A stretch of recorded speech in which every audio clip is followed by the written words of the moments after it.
So it's my absolute pleasure to welcome Dr. Calvin Smiley, who is an assistant professor in the sociology department at Wagner College at the City University of New York. His work focuses on the intricacies and complications of prisoner reentry for urban inhabitants. More specifically, his research seeks out how men and women navigate and negotiate reentry space, moving from confinement to community with diminished legal rights and amplified social stigmas. Calvin has been published in several peer-reviewed journals such as Punishment and Society, the Prison Journal of Deviant Behavior, and most recently, he and his co-editor, Dr. Keisha Middlemass, have secured a contract with Routledge Publishing for an edited volume that will take a critical perspective on prisoner reentry in the 21st century. And I'll just add this, so Calvin and I went to grad school together, and so this is very exciting to see somebody like, I've witnessed this research obviously for some time in the making, and I think you are in for a really, really treat. Thank you, Calvin. Oh, wow, thank you. Okay. Wow, so is this good? All right. So thank you everybody for coming, and it's a pretty big room, like with a lot of people, so that's exciting. That's really exciting. So today I'll be talking about prison reentry and the worth of black life in the 21st century. But before I get into that, I just want to say a couple of words of thank you. So I want to say not only good afternoon, but thank you all here at Wagner College for inviting me and being part of this program and this series. So I want to thank all the students, faculty, staff, and other community members who are here in attendance. And I want to give a special thank you to Professor Bernadette Ludwig, Kevin Bott, Curtis Wright, and Letitia Romero for organizing this event and actually being those who communicated with me in getting this to go. So with that being said, I have been told that you guys are all supposed to have read this, or some of you might have read this, whether for school or on your own. So, you know, a lot of my talk is going to be centered around using this book kind of as a focal point, as well as using my own research, as well as mass movements such as Black Lives Matter. So if you can see, I'm starting my talk with a quote from the book by Ta-Nehisi Coates, Between the World and Me, which says, "Here's what I would like for you to know. In America, it is a tradition to destroy the black body. It is heritage," right? So I find this to be a very insightful and impactful quote for trying to uncover or unpack what he's talking about. And if you did read this, right, the book is written in a way that it's more of an open letter to his son rather than a traditional chapter by chapter book trying to hit certain points, okay? So this quote by Ta-Nehisi Coates sums up American history. American writer and social critic James Baldwin said, quote, "I love America more than any other country in this world, and exactly for this reason, I insist on the right to criticize her perpetually." This is what Coates is doing, exploring an America that does not want to be on earth, but buried and forgotten, while it continues to repeat many of its same sins, just in updated fashions. So today, like I stated, I'll be speaking about prisoner reentry, my focus, and its relationship to the black body, and reentry's connection to both the black body and the Black Lives Matter movement. One cannot think of history of the United States without discussing its very close and tethered relationship to violence, particularly violence surrounding the black body. In 1619, the first African slaves were brought to the shores of the United States, and for roughly 250 years of slavery, the black body was property, tied to their owner and land. While the practice of slavery has existed for many centuries, thousands of years even, the practice in America is somewhat unique. American slavery stripped identity and created racial hierarchy. Thomas Jefferson, our third president, argues in his Notes on the State of Virginia, quote, "I advance it, therefore, as a suspicion only, that the blacks, whether originally a distinct race or made distinct by time and circumstance, are inferior to the whites in the endowments both of body and mind."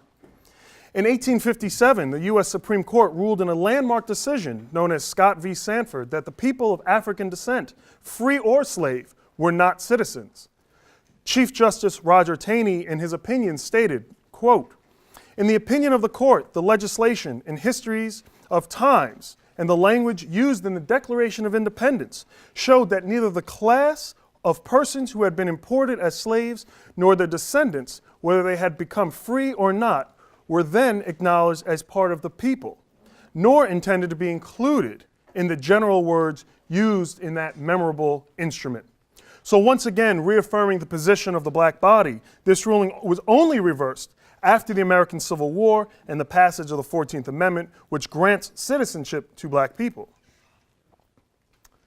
Moving forward, the practice of convict leasing, which some of you might know or might not know, was a system that began prior to the Civil War but rapidly grew thereafter. And under the convict lease system, black codes were passed that specifically targeted black citizens. Laws such as vagrancy, public drunkenness, loitering, or gathering in groups could all be reasons for an arrest and imprisonment. Upon arrest and jailing, a prisoner could then be leased to private parties who were responsible for the prisoners. David Oshinsky, the author of Worse Than Slavery, describes the horrible and violent treatment of those held against their will in this brutal captivity. Quoting L.G. Shivers, Oshinsky writes, quote, "The convict's condition was much worse than slavery. The life of a slave was of value to his master, but there was no financial loss if a convict died. So in other words, the black body was valued even less after slavery because during slavery, the physical body was a commodity." Angela Davis details a slave narrative that describes slave drivers forcing pregnant women to lay with their stomachs in a hole while being whipped to lessen the damage to the unborn child, because this future body is labor, or rather currency. Under the Jim Crow and convict leasing system, the black body had no inherent value. Moving forward, after the Civil Rights Movement in the late 1960s, President Richard Nixon shifted the national discourse from a war on poverty to a war on drugs, which began a rhetoric of tough on crime protocol and policies such as mandatory minimum sentences, truth in sentencing, and 3 strikes laws. These policies continue to grow and expand for the next 40 years, with the U.S. prison system hitting its zenith of 2.4 million people incarcerated in jails and prisons across America. The Pew Center for Research argued that roughly 1 in 100 American citizens were incarcerated. There might be 100 people here, I'm not really sure. So statistically, someone's been in jail or would be in jail. And 1 in 31 of you is either on parole or probation, right, in the United States. So just let that sink in for a second. Okay. While incarcerated, prisoners are subject to violence by other prisoners as well as guards and staff, receive little to no rehabilitative services, and work for low wages, some as low as 19 cents per day, which is all legal because of the 13th Amendment, which states, quote, "Neither slavery nor involuntary servitude, except as a punishment of crime, whereof the party shall have been duly convicted, shall exist within the United States, or any place subject to their jurisdiction." Therefore, the shift in American culture moved the black body from the subject of slave to criminal to continue a rule of subjugation and exploitation. The prison body is controlled absolutely, as sociologist Irving Goffman calls a total institution, where the inhabitants have no control over themselves. In the case of the prisoner, they are forced to wear a prison jumpsuit, assigned a number to replace their name, and must follow rules with absolute obedience, otherwise face consequence, which according to Foucault, disciplines the body to be controlled. If these rules are not followed, the body is subject to further punishments within prison, such as losses of commissary, visitations, or being placed in solitary confinement. American prisons are driven by racial bias on all levels of the criminal justice system, from the disproportionate arrests of black and other minorities, disproportionate conviction rates between blacks and whites who are arrested, and longer sentences given to minorities versus their white counterpart, right? So statistics show that 1 in 3 African-American men between the ages of 20 and 29 is incarcerated or will be incarcerated over their lifetime, right? So pretty high numbers.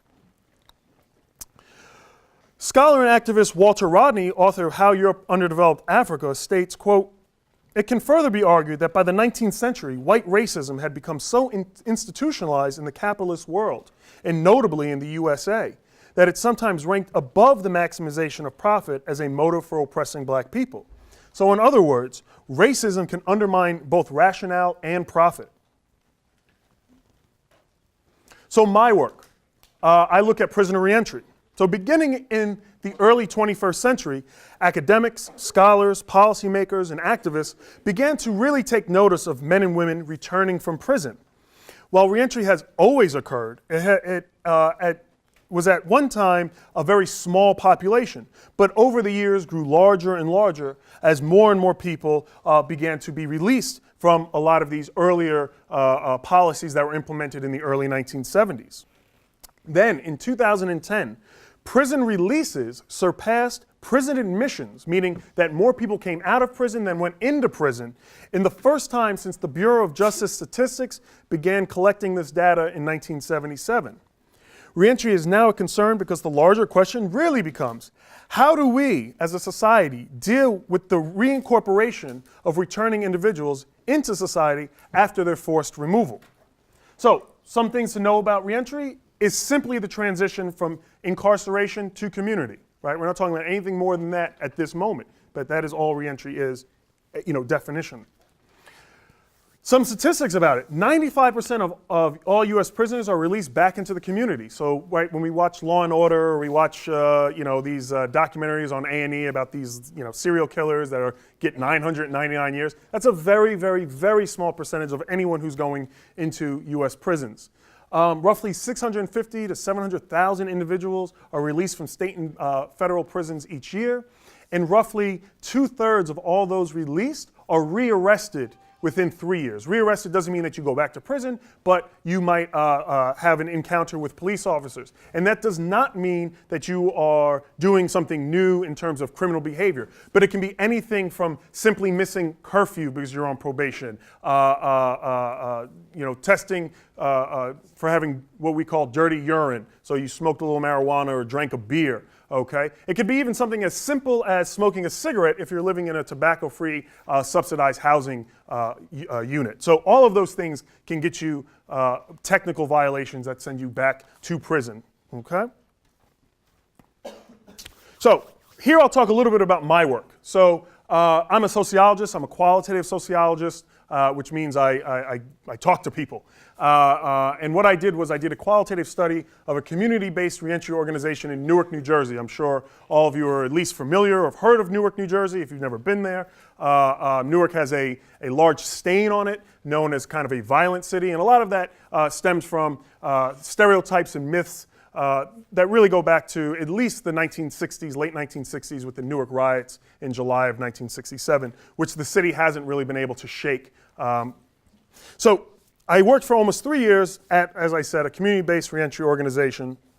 And the focus of this organization's work was to help men and women who were either approaching release, meaning that they were coming out of prison and staying in a halfway house or a halfway back facility, or had been recently released from some level of incarceration. And that can mean anything from you did a night, right? Literally you did a night, or you did, as some guys who I spoke to, 35 years, okay? Like straight. The goal is to assist many of these men and women in obtaining identification cards, locate stable housing, and find employment. While there, I ran focus groups with men and women to understand the collective needs of reentry.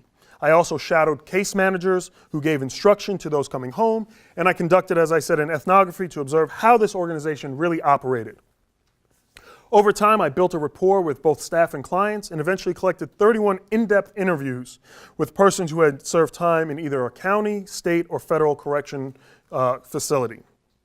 So here I'll briefly talk about some of my major findings and some of the things that I write about, okay, in my work. So the first, if you can see, reentry and marginality.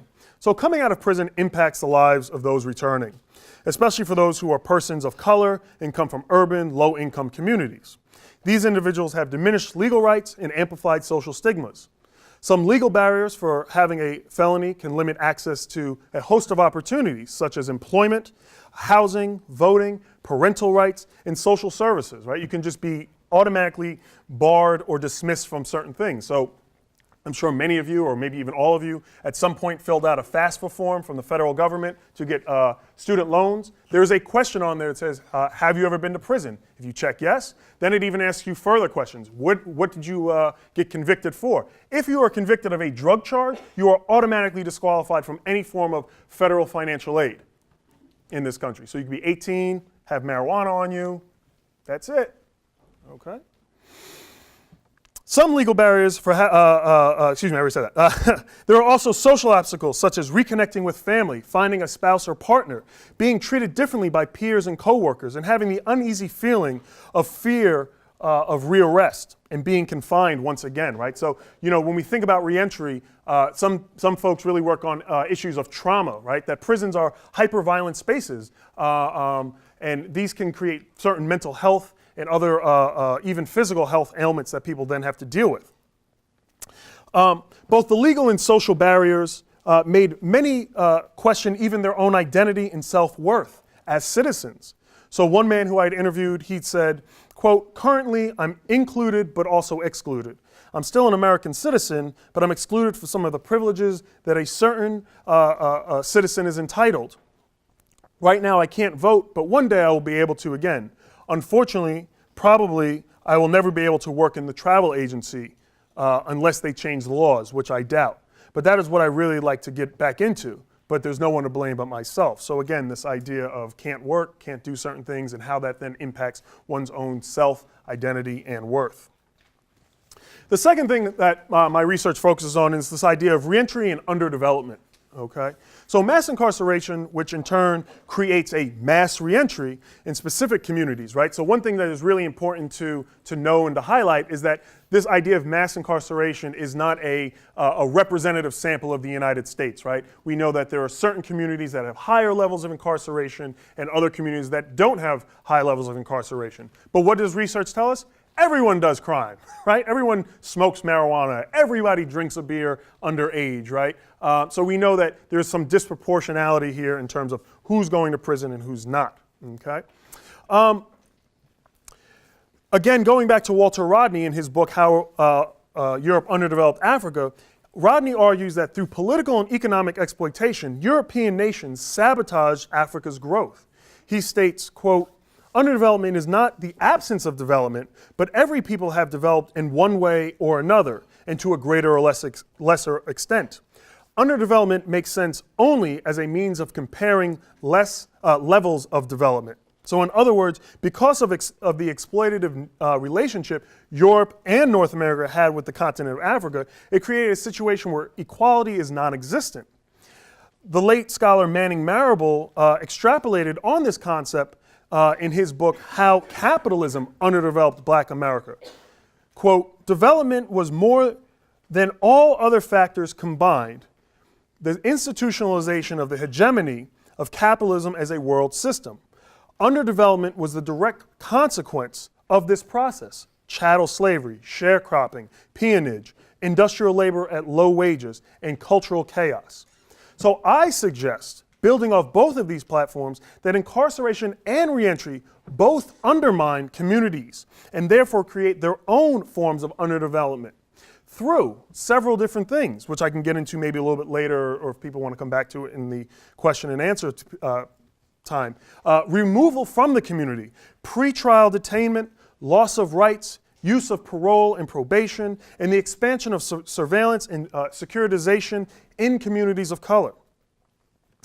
And then finally, I look at issues of reentry in space. So access to space in society is often not consciously thought about on a daily basis, right? We don't necessarily think about, for many of us, and sometimes we take for granted, the kind of ways and places where we can kind of navigate. So the fact that all of you were able to just come into this room because of certain privileges or being students here and things like that, we don't necessarily think about that. But that issue of being able to navigate certain public and private spaces is many times on the forefront of those coming home's minds. And it's really, really important because of a lot of times the different places that you're not allowed to go. The ways in which different spaces create or detract from social capital is something that becomes really, really important for those coming home. For instance, for many of the men and women being in a halfway house facility that were mainly run by large for-profit organizations became the spaces that created chaos and confusion, right? So for many of them, they didn't see any difference between the halfway facility that was supposed to give them rehabilitation services, drug treatment programs, anger management. They didn't see anything different in that than they did in the state prison, right? So there's some, again, some chaos that comes with that. However, for many of them, coming to the community-based organization space, where I met most of them, presented several outcomes, right? First, this space could be used as what we call a safe space. Many times, men and women utilize this area as a designated space to, quote, get out of the shit, right? That's not my language, that's their language, right? Or rather, the chaos of what was happening in their lives. Here they found comfort in knowing that case managers were there to assist them and find commonalities with others going through similar circumstances, right? So they actually were able to create support networks. Or some things that were really, really interesting was that this space just provided stability in one's life. Having access to a clean and private bathroom facility, or just having a free cup of coffee or water, right? All of these really meant something for people coming home. This space became both a symbolic and real-life lifeline. In addition, the Reentry organization had both formal, or what we would call intended, and informal or unintended usages. So the formal ways in which this space was used was that men and women could utilize the space to check their email, apply for jobs, attend group sessions, and work on their overall reentry, as I said, coming to groups, anger management, et cetera, et cetera. The latter, or the unintended consequences or usages of this space, refers to how this space operated and allowed for access to opportunities that were not afforded in prison or halfway facilities. So for example, a number of clients hid personal belongings in this space. Items such as cell phones, sneakers, cigarettes, jewelry, and other valued possessions, such as pictures of loved ones, that they were scared that would be either confiscated or just not allowed in a halfway facility. This space also allowed for family and friends to come visit, typically meeting the client on his or her way out of a group session. Unlike prison or a halfway house, where visitors are subject to searches that can be oftentimes invasive, or either just flat out denied entry for a visit, or fear of observation and eavesdropping by a guard. They could have much more open and eased gatherings, even if only for a few short minutes. This was hugely important as it was a way to reconnect with both friends, family, and community. And it was also an announcement that someone was home and visible again, right? An announcement of, here I am, I matter, okay? So I want to shift a bit to what I want to talk about here is reentry in BLM, which is Black Lives Matter. As everyone might or might not know, Black Lives Matter is a movement that started as far back as the death of Trayvon Martin and really became, shall I say, a household name in 2014 or so with the deaths of Michael Brown, Eric Garner, and the like. So it is important to make that connection that Ta-Nehisi Coates makes in his book about the black body, as well as what reentry looks like for the black body and what the Black Lives movement is trying to do to create a space for the black body. So all three are concentrated around, again, this idea of the black body's relationship to both America's history and its present. So here I'll present about 4 different cases that I look at. And you might know some of them, you might not know some of them. If you don't know, it's okay. So the first I present is Akai Gurley. He was a 28-year-old African-American young man who was, when he died on November 20th, 2014, after being shot by New York City police officers while leaving his girlfriend's apartment in the Pink Houses, which are part of the New York City Housing Authority, otherwise known as the Projects. The use of several media outlets used, as you can see, I don't know how great it is, they used an old mugshot of Akai to kind of present his case of being killed by the police. Many outlets and police unions and police spokespersons talked about this as nothing more than a tragic accident, which tried to negate the loss of black life. In other words, because it was an accident, it was somehow supposed to be seen as okay, or people should just be forgiven. Let bygones be bygones, right? That was kind of the narrative that was being spoken about. For the NYPD to call an accident is not an apology. In addition, several New York City media outlets began to run stories about how dangerous the pink houses of East New York are. And in some cases, which were sometimes indirect and sometimes more direct, justifying the New York City's protocol of vertical sweeps, which the police officers were doing, where they kind of just walk up and down the hallways of the public housing to make sure that there's no crime or any kind of suspicious characters, right?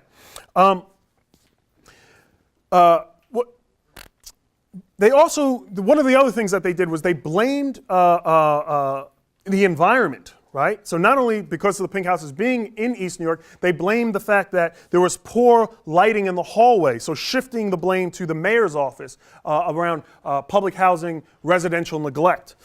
Peter Liang, the officer who shot Gurley, was tried and convicted and given 5 years probation, no jail or prison sentence, right? The second case I present here is that of Freddie Gray. Freddie Gray was 25 years old when he died on April 19th, 2015, due to various injuries, including 3 fractured vertebrae, damage to his voice box, and his spine was 80% severed from the neck after he had an altercation in what was now known as a rough ride with Baltimore police. The rough ride seems to be a standard practice for Baltimore police as a way to break down suspects, literally allowing their bodies to be thrown from side to side as they drive through the streets of Baltimore in the back of a police van. Gray was initially stopped by the police in West Baltimore for making eye contact with them. Reminiscent of Jim Crow era customs when blacks who made eye contact with whites, particularly white women, were dealt with through extrajudicial violence such as lynchings. In addition, Gray's neighborhood was used against him. Like Gurley, because it has been deemed as dangerous and because of his physical location, he was somehow guilty by association. Finally, much more of the coverage of Gray's death made sure to announce his former criminal convictions, which were mostly drug-related crimes. Once again, all the officers involved in this death were acquitted.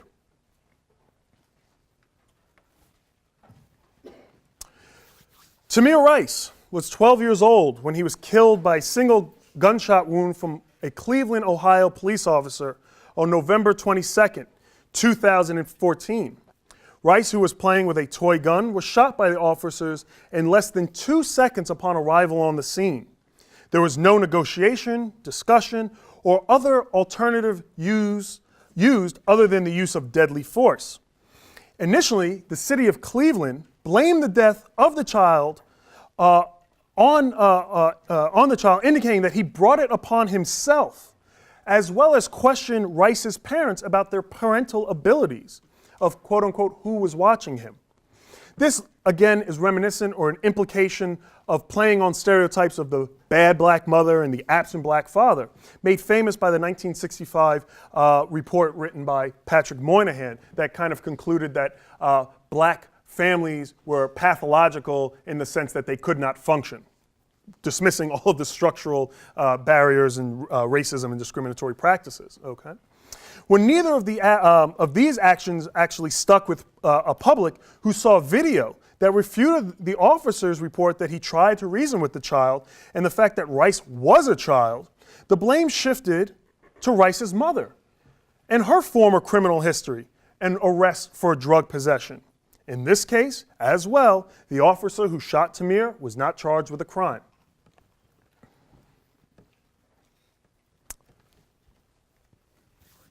The last case I want to present here is that of Eric Garner. Eric Garner was forcefully taken down by New York City police on July 17, 2014. He was known in the community as someone who sold loose cigarettes. And this interaction with police, again, was used against him for numerous times of being stopped and questioned by New York City police. The media outlets used many things against him. First was his physical size, right? The fact that he was a bigger man was used to justify the aggressive tackling by the officers involved. Also, if you think back to the death of Michael Brown in Missouri, the officer who had shot Michael Brown used language, right, to describe Brown as a demon-like aggressiveness and his size was just overpowering. Now, interestingly, Michael Brown was about 6'3", 280 pounds. Darren Wilson, the arresting officer, or the would-be arresting officer, was about 6'3", 220 pounds, right? So there's not a terribly big difference between the two. But this language of using description as something that is, that black men are bigger than life is nothing new. We see from the very first full-length feature film, 1915's Birth of a Nation by W.D. Griffith, really played on this idea that the Ku Klux Klan was an organization that used vigilante justice to save white women from the ravenous black man who would have hurt them. We also might want to think back to the, and it constantly is redone, the narrative of King Kong, right? King Kong has an overtone of racism within it, right? If you know the story of King Kong, it is of the big beast, right? And if you look at history of racialization and animalization, we know that black people have been referred to as apes, gorillas, closer to the primates than to other humans, right? Who is infatuated, obsessed with the beautiful white woman. And how do we save the white woman? We kill King Kong, right? And again, this story is told over and over again and constantly remade. So we see that that is used against Eric Garner. We also see that his health or health issues, related health issues, was used against him. The fact that he had asthma, the fact that he was overweight, was being used as a form of blame that if he was just not quote unquote fat, he would have lived, right? So again, a negation through another association. And then finally, as I've stated, this idea that there was reports that, Eric Garner had been arrested before. The majority of his arrests were for loose cigarette selling, right? Which is basically just selling of untaxed cigarettes. This is about as equivalent of setting up a lemonade stand in your front yard and selling it for 25 cents a piece and not telling the government, right? That's about its equivalent. So I have a bunch of things I want to say in my conclusion here. So all of these cases share a similar pattern. Black death is negated and justified through the use of other narratives to defend those who killed the victim. In addition, the victim's past is used against them. In other words, the victims are posthumously made the criminal. Black Lives Matter is a direct challenge to this consistent narrative that black life can be taken with impunity. Furthermore, all of the victims' criminal history, or in the case of Tamir Rice, his mother's criminal history, is used against them, right? And as we all probably know here, the officers involved in Eric Garner's death were also not indicted. So this makes us take a step back, right, and look at what really reentry is, right? These are all people who have gone through reentry at some level. They've been arrested, they've been in the system, right? But somehow their reentry is used against them when anything else happens. So what is reentry, or what does reentry look like in modern United States? It is unfortunately, and I'm sorry to say this, it's a charade and it's a farce that is used until it is time to find something wrong and justify a mistake or intention. True reentry, right? If we really want to get down, well, what would true reentry look like? True reentry is when one's past is not used against them in the future, particularly when the victim has a black body. True reentry is more health services, drug programs, educational funding and grants, safe, stable, and affordable housing, access to food and clothing, and many other community initiatives and programs, right? All of these things are what make things vitally important to what we would say true reentry is, right? And that would come from the top down in terms of funding, but also from the bottom up, from grassroots levels, putting accountability on public officials, politicians, and other community leaders, right? So, in the now age of Trump, the future of mass incarceration and prisoner reentry, in my mind, is pessimistically abstract. Our new Attorney General, Jeff Sessions, wants to revert back to many of the tough-on-crime laws that brought about mass incarceration in the face of fiscal responsibility, social justice, and political outcry. We've had 40 years of this tough-on-crime, war on crime. It does nothing, right? It has done nothing, okay? Except for cost a lot of money. Even more to kind of further this point, more recently, we have seen Trump pardon Arizona Sheriff Joe Arpaio, commonly known as Sheriff Joe in Arizona, who consistently used unconstitutional practices of racial profiling and other draconian methods, such as forcing prisoners to sleep in tents, right? So imagine sleeping in a tent in Arizona where it gets to be over 100 degrees, and wear pink uniforms, right? Pink and white striped uniforms to emasculate the men that he held. This pardon is indicative and foreshadows a precedent of the time of criminal justice Trump and his administration envisions, one that uses racial profiling, cruel methods, and ignores constitutional rights. Therefore, collective action, resistance, and organizing to create spaces of safety and security for those who are the most vulnerable and continually persecuted by the state is vitally important. Most importantly, is working not towards reform, but abolition, which radically changes the penal system. When we think about the difference between what reform and abolition looks like, right? We didn't reform slavery, we abolished it. Imagine if we were reading our textbooks that we just made slavery a much more happier place, right? That doesn't necessarily sound or maybe sit right with us. So we have to think about this in a much more critical way and a much more progressive way, right? How do we envision society without these kind of contemporary prison systems?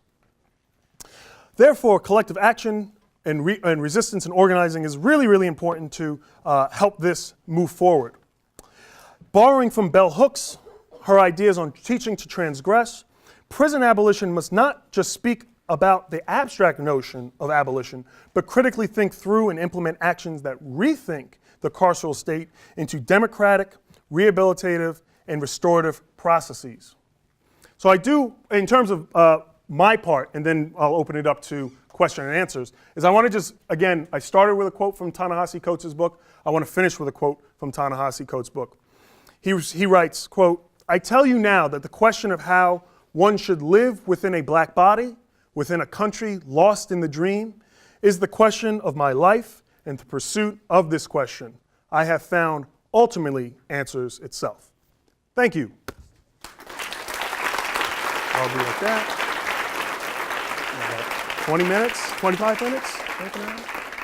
So, do you want me just to just call on people? Yes? So you said in one of your slides, 2/3 of prisoners are what? They go back to prison? You said in one of those slides? 2/3 of all people who've been incarcerated are rearrested. So that doesn't necessarily mean that all go back to prison, but it means that they go back into this system, even if it is for a short period of time, meaning that an arrest is made and a new document is made up for them. Now they can be released or they can go back. A lot of times, depending on your status, so that being probation or parole, might impact whether you're going to go back to jail, go back to prison, be released to your PO, all of those things, right? My counter-argument is, why help if they can't learn? You know, despite the race, I guess why help if they can't learn their lesson, if they just keep this perpetual motion of just, making the same mistake over and over again? Why? Sure. So to answer that in two ways. One is that some people do violate their parole or probation. And we can get into a whole host of reasons for that, which I'll give in my second part. But the other part is that the majority of people who are rearrested are for what we call technical violations, right? So these are things that maybe you and I would do that are not illegal. So for instance, having a cigarette in a tobacco-free facility that you're staying at as a halfway house, that's a violation. You could be sent back to prison for that. One of the example that I always like to use for this is the example of our First Amendment right of public assembly, right? If you're on parole or probation, many times part of your parole or probation status is that you can't fraternize with other people on parole or probation, meaning you can't be in the same area as them. So imagine you're waiting at a red light and you're on your way with your job application in hand. You're going to submit this. And another person is also standing at that light, and they're getting ready to go pick up their child from daycare. The police see you, and they say, you know what? These two guys look suspicious, for whatever reason, because stop and frisk is real, and that's what happens. And they stop you, and they run your name, and they run his name, and both of you come back with a ding, meaning you're on parole, they're on probation. And they say, you know what? They were both staying at the light, looked like they said something to each other. Let's take them in. That's a violation. You cannot fraternize with other people who are also on parole or probation. Now, 4 or 5 hours go by because, it's not like the whole processing goes through very quickly, right? So you're there 4 or 5 hours. They call both of your parole or probation officers. They say, man, he's not doing anything. Let him go. Okay, you've let go.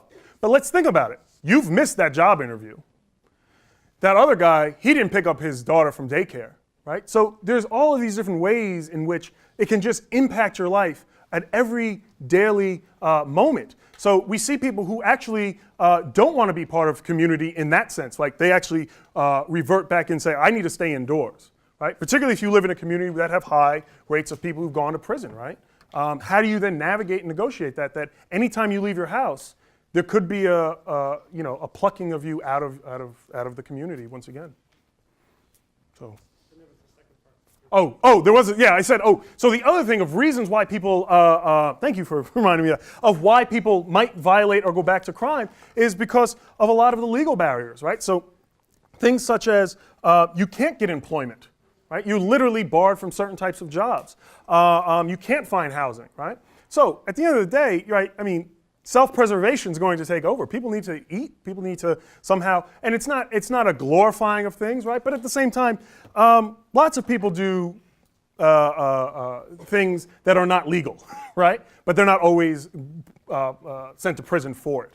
Okay, so that might be. I think like maybe a revision in terms of like incarceration twice or something like that. That could be like incarceration twice, meaning. Like if they went to reentry back to prison, would that be, I guess, in your opinion, is that like a valid excuse for not being for employment because you just haven't, or just not at all? Is that what that's I'm trying to understand what you mean by going back twice. What do you mean by that? If they were sent back to prison, right? They still can't get employment for the first time, obviously, but for the second time, does that kind of validate why they can't be employed, or are there certain restrictions, or your argument is that? Well, the argument is depending on your crime, right? Particularly when we think about like drug crimes and even sometimes violent offenses or things, it doesn't really matter.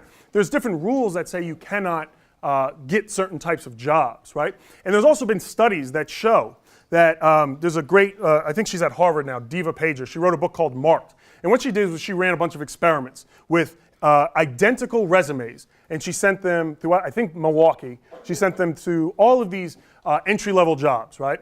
The only difference on all the resumes were the sound of the name. So one was Daquan Jackson and one was Bill Withers, right? And we can kind of tell who's Daquan and who's Bill, right? And then some of the Daquans had a criminal conviction. Some of the Bills had a criminal conviction. So what they did was they said, well, we're going to see how many we yield back for a call-in for an interview. Now, so you had white guys or white-sounding guys with no criminal conviction, white guys with criminal conviction, black guys without criminal conviction, black guys with criminal conviction. Who do you think had the most callbacks? White guys without criminal conviction. That makes sense. Who do you think was second?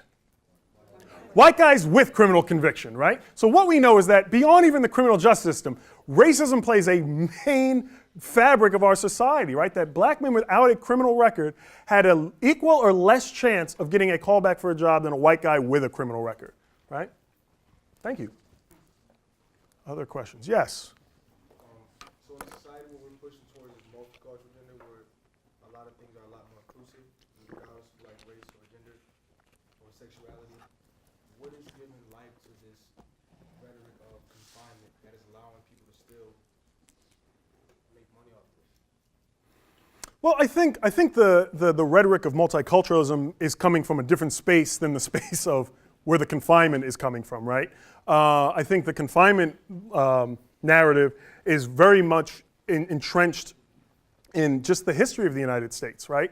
One that has literally exploited and profited from all forms of exploitation of not just black people, but immigrants, women, right? All different types of groups, okay? I mean, going back to the side of the convict lease system, that happened up until the 1940s, right? U.S. Steel, right? Everybody know U.S. Steel, it was like the magnet. It was like they used convict labor in some of their coal and steel mines, okay? So we have companies, and if you were on a convict lease chain gang in the 1940s, there's a good chance you might still be alive today. So we're not talking about ancient past, right? In terms of multiculturalism, I think that's a great thing. I think we should be moving to a space that is inclusive, and we should be moving to a space that wants to have representation. Some people who are critical of multiculturalism, right, who are still on the left, right, and I think that's something really important. You can be critical of something and still think it's worth it, right? But that sometimes multiculturalism waters down the plights of the different groups that make up multiculturalism, right? So for instance, if you just try to say, well, all of you are minorities, so you all have the same experience, that is a problem, right? Because you don't have the same experience, right? Someone who has a legacy of forced migration from their ancestry, who's endured slavery and forms of racism, does not have the same experience as someone who's migrating to the United States today, right? They both might face discrimination, prejudice, racisms, but it doesn't mean that they have the same common perspective. Sure. Well, you said that your passion define you in regards to criminals, but My passion define? I said that? Did I say that? All right. yeah, your past or Oh, past. Oh, past. past. I think you said my passion. I was like, I don't think I said that. Okay. You said your passion define you, and I mean, I agree with that statement, but that's not really realistic in such a world that we live in, and it hasn't been so far. And just curious, this is more of a personal question on the path of, passion define you. If you received a job application from someone who was in prison over someone who wasn't, I mean, you would probably pick the one who wasn't in prison only because, you don't know what they were in prison for, you don't know what you're getting yourself into.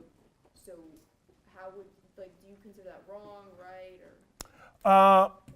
So the first part about the past shouldn't define you. Do you think it's ever possible to reach that kind of a society? Yeah, I mean, I'm trying to be optimistic on these things, right? I think that we definitely can. I mean, and there are cases where we have let people's past not define them. George W. Bush, right? I mean, the guy had DUIs, cocaine addictions, all of those things, but yet we thought that he would be a great president. Our current president, who basically admitted to sexual molestation and aggravated assault on women, we've kind of seen past his wrongs, right? So again, it depends on which community we're talking about, right? Of whose past we won't let define. Because again, I think going back to the question that this gentleman asked me, right? There is a history of a legacy of a myth that black people are inherently evil, right? Or inherently bad. So even if you've never been to prison, right? There's this idea that you might be just perceived to be wrong. So we have to move past that. In terms of the question about if someone has a job application, I'll give like a simple example that, if a guy walks in and we're hiring for construction, and he's been to prison, but he looks like he can do construction and manual labor versus someone who does, I'm giving it to the guy but it doesn't matter, right? To me, I want think about it. Pure capitalism wants the most out of their labor, right? So I want the person who's going to be the most efficient, all of these different things. Most times, even if we don't ask the question of have you been incarcerated, we do background checks, regardless. And that's when you can probably ask that question. And don't get me wrong, I'm not naive, and I'm also not an idiot to think that, if someone has certain offenses of maybe against children, not even. I mean, statistically, people who kill people are actually going to be like the least likely to reoffend, right? Because they got the person they didn't want. I'm serious. Now, and again, I'm not trying to be jovial about it. I'm saying, because there's a difference between a murderer and a sociopath or a serial killer, right? So that's completely different things, right? The people who are most likely to reoffend are those quote unquote nonviolent drug offenders, right? But we've kind of situated ourselves in a way that those are going to be the deemable or redeemable folks that we're going to try to save, but we're not going to worry about the pedophiles, the murderers, the rapists. If we're going to be a collective state, we have to worry about everybody, and we have to give everybody the same resources and tools and things like that. Now, what's really interesting, and this happened at a study in the professor, I'm forgetting her name, starts with a Z, at Rutgers, right, did a whole study about sex registration lists, those online things, database and stuff, and her research shows that they do nothing.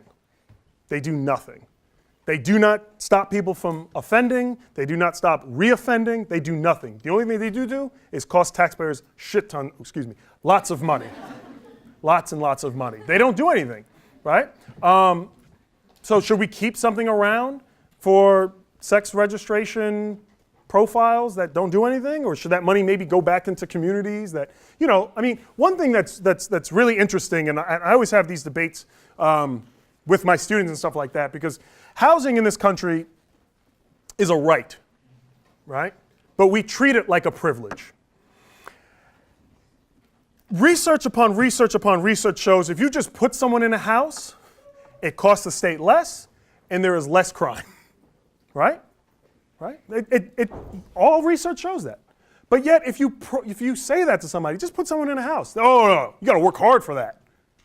Why not? When have we gotten to that stage where, and I'm not talking about, gold ceilings and, 9 rooms. I'm talking, a decent room, stable housing, right? All of that costs less and actually shows reductions in crime. But we don't do that because somehow we've gotten to this point that housing is a privilege. Thanks. I hope I answered your stuff. So in Coates' book, he doesn't really present us with any really clear solution. I was wondering if you had any ideas or something we as college students could do to better a lot of these issues because it's becoming more prevalent again, which I don't. It's kind of sad to see that these things are coming back and manifesting themselves in different ways. Yeah, no, I think that's a great question. It reads really well, and he's obviously a great writer and stuff like that. But when people ask me, because I've heard this question before and stuff like that, it's I don't know him personally, so I can't answer it for him. But again, it's an open letter to his son. So I don't think the intention is that he needs to define what the solutions are. But it's about his wrestling with having a black son in a world that might snatch his black son's body. And I think he's trying to develop and articulate how that makes him feel. And parts of the book really are reminiscent, if you ever get a chance to read W.E.B. Du Bois's The Souls of Black Folk. In chapter, I believe, 11, it's called Of the Passing of the Firstborn. Now, W.E.B. Du Bois, for people who don't know, he was the first African American to receive his PhD from Harvard, back in the late 1800s, right? He was an advocate for civil rights, all of these different things. A really interesting caveat of his life was that he was born in 1868, so literally right at the end, right after the Civil War, and he died literally the day before Martin Luther King gave his famous I Have a Dream speech in 1963. So talk about what that man saw over his life. But in this chapter of the passing of the firstborn, it's about how in real life his son died, right, at age of 2 or less than 2. And in it, he talks about being both happy and sad at the same time. Happy that he knows that his son doesn't have to experience racism, right? His son will never be called a nigger. His son will never be denied a job. His son will never have to be in a room that he knows that his physical body is going to create a space that people are going to feel frightened of him. But he's obviously very sad that his son is dead, right? And he ends the chapter with basically saying to the point where he looks forward to the day of being able to see his son again above what he calls the veil or above racism, right? So in heaven, hopefully there is no racism, right? Because I always say, right, that would be a really crappy thing if there was racism in heaven, right? I think we'd all be kind of bummed out. So I think that's what he's doing. That's what Coates is doing. To answer your point, is I think being in college is a great space that you can really organize because for hopefully, again, I don't know necessarily all the demographics of Wagner students, but typically the 18 to 22-year-old college student doesn't have what we call the real life problems, right? Maybe not have kids, may not have a mortgage, may not have a car note, may not have all these other things that maybe your parents are dealing with. So you have to focus on maybe your athletics, maybe your job, maybe that's going to get you beer money, and you have to focus on your grades and stuff like that, and implying things. So you really have more of the time to do those things, and most colleges are resources that have money, right? And when they have money, you can tap into that money. So that's doing things like this, organizing events, having speakers come to campus, making sure that you can look into what your college invests in, right? So Columbia has done this, CUNY was looking into this, that making sure that CUNY doesn't invest in prisons, right? So some prisons are on the stock market, and there's other avenues in which these. So making sure that if there's something that's going on in society that you're not cool with, making sure that you hold also your school accountable for what is their role from an administration on down to you. What are they doing to either promote a diverse, safe space, or what are they doing to retract from that, and how can you change it? So, it's joining clubs, starting clubs, organizations, just being active. Sometimes pissing people off is really good. Oh, yes, over there. Yeah, you were calling for the abolition of prisons. Sure, I was waiting for somebody to ask about that. Yeah, so I understand maybe for certain offenses, there's other ways, like drug users prison. But what would we do with people who might really belong in prison? Okay. And you didn't say it, so I'm not putting words in your mouth, but right, the usual knee-jerk reaction to when someone says prison abolition is they think that someone's going to open the gates and just go, fly, my children, and let everyone out. That's not what prison abolition is calling for. Prison abolition is calling for a conscious and concerned effort of how do we make spaces that, because like you said, there's different offenses for different reasons, for a whole host of reasons. But what we do know, right, is that many people in our prisons, regardless of their crime, need mental health services. That we know, right? So we need to fund that, right? We look at places like Rikers Island here in New York City. The majority of people who are sitting on Rikers Island haven't been convicted of anything. The reason that they're there is that they can't post bail. So there's a class element to why people are in prison. And as we know, prisons are violent spaces. So people might actually become harmed from being in there, okay? So maybe we don't need that, right? I mean, if someone can't afford a $1,500 bail, why the hell do they think that there's some kind of flight risk?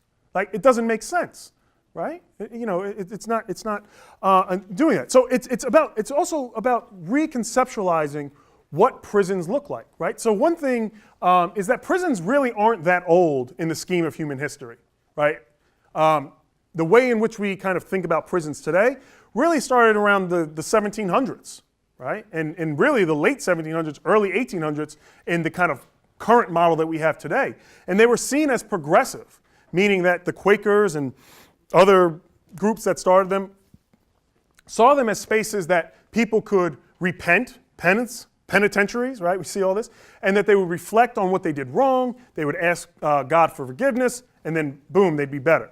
Well, over time, even though that was seen as progressive, we know that if you put people in very small spaces for long periods of time, it doesn't necessarily help them. It can actually harm them more.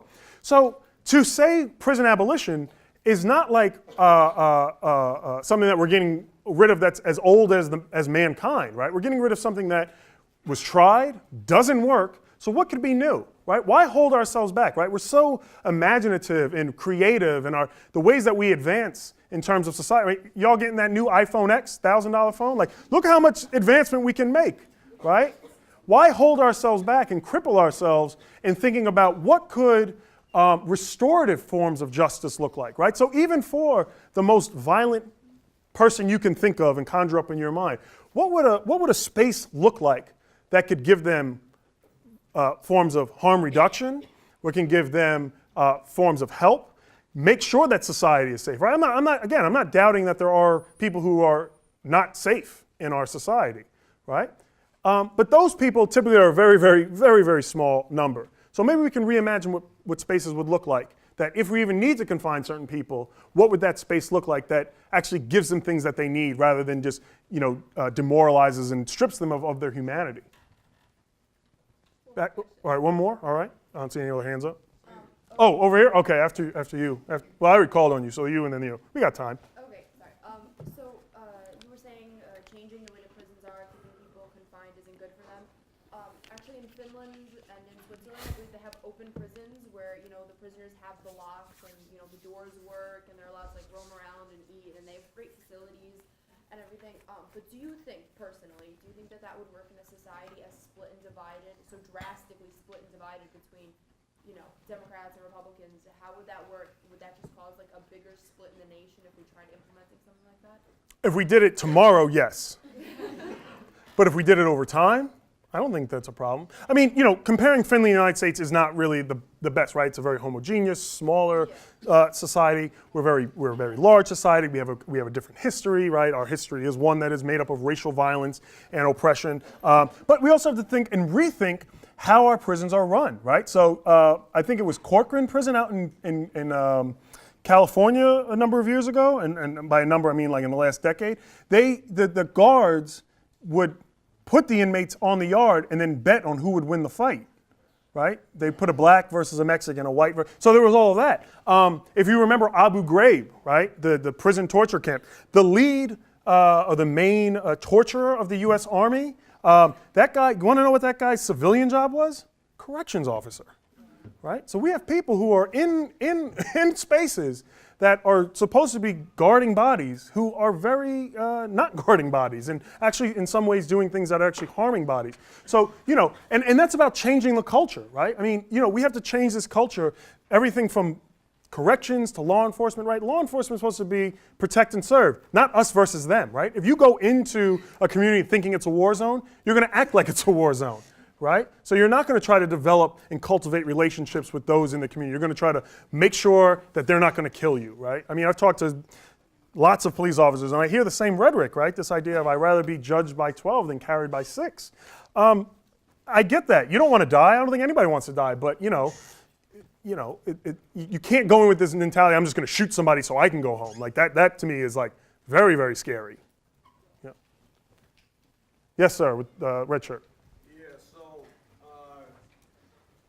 so I feel like every time I come to like discussions like this, it's a couple like types of groups in the crowd. One can be, I don't want to hear this anymore. One can be, I feel empowered. The other can be, yeah, I hate the government. I hate white people. Or black I don't hate white people. Don't say that. No. But I'm saying, like, it's different groups within different discussions such as this that I've experienced. So I guess I'm looking for, like, what are the ways that, because we as a Wagner College community can agree that we all go to Wagner College, I assume. So, and we're, highly civically engaged. And around Wagner is Port Richmond and Stapleton projects and South Beach projects and Park Hill all these different types of environments I call growing areas. It's not down and dirty, it's growing areas, So what are some practical ways that we as a body of Wagner College students can actually come together and move forward with, with this kind of stuff and actually make change and all that kind of stuff? Like what can be your input on that? Do you want to answer that? Yeah. Oh, I'll let her go for a sec. Do you want her to go or me go first? Oh, that's your homie. All right. So, homie, you want to answer? Yeah, sure. Sure. So, I really appreciate that you brought that up because I think it's just so true. Like, you look around, you see like some people making faces, some people whispering, some people listening, and like, I think the solution to it is as best as you can. You need to listen to understand, and you need to strip yourself of literally everything you've been taught, everything you think you know, and you need to be humble enough to just get rid of all of that and admit maybe that what you believed something, it's not true, and you need to get as many perspectives as you can and just immerse yourself in culture, and you need to listen to understand. And I think a lot of people don't do that, and I used to be like that. My freshman year, I was a completely different person than I am today, and it's because I had a realization one day that I need to shut up, and I need to listen, and I need to really understand a situation that I can't because of my circumstances. So I just think that the solution is you need to get rid of your ego, and you need to listen, and that's really it. Yeah, I like that. Should I even answer, or should I just, no, I'll answer as well, no. No, I appreciate the question, I appreciate the answer.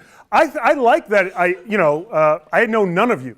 But, just from some of the questions I get, and again, the rolling of the eyes or whatever, it doesn't hurt my feelings. But what I really like is that it is a diverse group. Sometimes you go give talks at places, and it really is just preaching to the choir, right? You get the same people who believe exactly what you believe, and well, that's great, and that it's good to have that kind of communal growth. It is sometimes great to have a diverse body for people to hear that. So there might be literally people in here who said he don't know shit, but they heard it, right? I'm sorry, I curse sometimes. He doesn't know anything, but they heard me, right? So now, what you can do? Well, there's several things you can do. I don't know how much people wrote stuff down or just have a great memory, but I threw out a lot of names, a lot of books, a lot of titles, a lot of facts.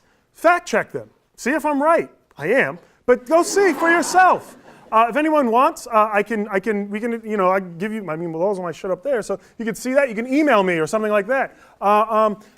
That's part of it. Keeping the narrative going. So part of it is, not only just leaving this room and going back and not talking to somebody, but talking to somebody who might be different. But also going to those growing areas that you said. I mean, one of the things about a lot of college campuses is that they can be bubbles, and you can be completely insulated, right? And a lot of colleges across the country, for a whole host of different reasons, have exactly what you stated, right? You have the college campus here, and then a stone's throw away, you have an impoverished, growing area, right? There's nothing stopping any of you from walking down there, getting involved with a community organization, making sure that the club that you're involved with here maybe does something for the community, right? Those are all different ways in which you can kind of reach out and make sure that you start to understand, as the young lady here said, right? Sometimes you do need to listen. Sometimes you need to step back and hear other people's perspectives without that kind of blinds up kind of thing. So that's what I would say. Yeah, see, her answer was better, right? Other questions, maybe? Maybe we can do one or two more questions. Yes. I was just gonna, I remember you said that like felons, like not even a felon can vote after they get out of jail, which is, like, seems like extremely, I mean, I know that there's so many rights taken away, but how, if like that is the group that's most kind of affected by this, how are they supposed to make that change if nobody's listening to what they're saying? Yeah, so felon disenfranchisement also dates way back to around the Civil War. There had been felon disenfranchisement laws on the books prior to the Civil War, and then after the Civil War, and this you can all fact check from a book called Locked Out by Jeff Manza and Chris Ugan. States after the Civil War ramped up their felon disenfranchisement laws, right? Well, who got the right to vote after the Civil War, right? Black men. So we see those are on the books. And then for a time period in history, these laws, while they were on the books, were not necessarily enforced. Then coming out of the civil rights movement with the age of mass incarceration, these old laws became either updated or kind of drummed up again, and people started using them. Now, the interesting thing about felon disenfranchisement is that voting is a state's right. So you have literally 50 different laws about who can vote in whatever state they live in. So there are 2 states currently that you can vote even if you're incarcerated. That's Maine and Vermont, right? And as some scholars and people show, as you go further and further down the Mason-Dixon line, the laws that restrict people's right to vote get more and more punitive, right? New York is a state that you cannot vote when you're on probation or incarcerated. You can, however, obtain your right to vote when you're on parole or completely out of the system. Go 20 more minutes into Jersey. That's a state where you lose your right to vote when you're incarcerated, on parole, or probation, right? And New Jersey actually has these interesting kind of loopholes where for certain offenders, they have what's called parole with life. So meaning that you're on parole for the rest of your life, which means you can't vote for the rest of your life. So there's certain loopholes. But yeah, in a democracy, right? I mean, if we ever think about the life, liberty, and pursuit of happiness, that's what liberty is, right? It's your freedom. It's your voice. Well, your voice is agency. Your agency is power. And how do you exercise that? Through your right to vote. So if you don't have that, you don't have those 3 things, right? So politicians can neglect you. Community members can neglect you, right? Because, your vote doesn't count. Yes. Oh, sorry. Yeah, go ahead. Yeah, take the question. You mentioned in one of your slides the effect of Donald Trump's election and his running as president, how that's affected America. And I agree with you in that matter. But no, go ahead. But I'm curious as to what you think would happen when if he's voted out in the next election. I'm curious as to how you think things would stay the same. You think he's made a permanent statement on America and changed it for that will continue to go on for many years, or you think that him potentially being voted out will change anything? Presidents typically their impacts don't happen immediately, right? They happen several years after the fact, right? But I think he's making, regardless if he has impacts, he's making bold statements, right? And he's continuing this rhetoric of deportation, right? Now with the most recent thing of DACA, right? He's going to rescind DACA, right? This is totally going to have impacts on folks. I think what we're going to see as his most lasting impact is his nomination for the Supreme Court, because now what we have is we have a 5-4 court that swings to the right. So when we think about things such as women's rights, right? We see a conservative court that wants to get rid of a lot of things around that. We see his even rhetoric around transgender folks in the military. And you know what's really interesting about some of the stuff that he says is, it's the people that are around him who kind of like then tweet out like, transgender surgeries is like 0.01 of the military budget. And that's only if all trans or people identified as trans actually even get the surgery. So it's really not any part of the budget of our military. But it doesn't matter. His rhetoric is, this is our military budget and we need to keep it on task. So again, he's making bold statements. We'll see what happens. But it also depends who we elect next. I mean, one thing that I think a lot of people get mistaken is that Obama deported over like 3 million people himself. Now, he didn't do it in the same kind of racist and visceral rhetoric as Donald Trump is doing it or wants to do it. But, we need to also hold, Barack Obama accountable for his deportation, practices. So, yeah. Just to be a little straightforward, I was thinking more about. Oh, I didn't answer your question with that? You did, but. You should have stopped me earlier. Area that I was especially curious about this whole racism thing in general. How kind of Ku Klux Klan kind of seems to revolve around him and. Oh, they're like the alt-right folks. Yes. Yeah. Yeah, no, I mean, well, that's really scary, right? Is that he's emboldened something that I think people, coming out of the civil rights movement and then a whole host of people with the election of Barack Obama wanted to really say is dead and we've killed it. But what we saw is that it was just under the rug, right? It's not popular to be called a racist anymore, right? It just isn't. But, he's emboldened a whole host of people who really think that, they're the downtrodden. And in some cases they are. I mean, poor white folks have struggles, right? I'm not denying that if you're white, you're just living the lap of luxury. So they might have some legitimate economic and political concerns, but in the way in which they're situating it is one that manifests through racism and racist practices. That I don't know if that's going to go away anytime soon. Because again, they're growing. I've been seeing reports that they're even growing on college campuses now, and there's a lot of coded language around what they're saying. The whole Pepe the Frog and certain symbols that they use. So that will be a test of time. Oh, okay, all right, thank you.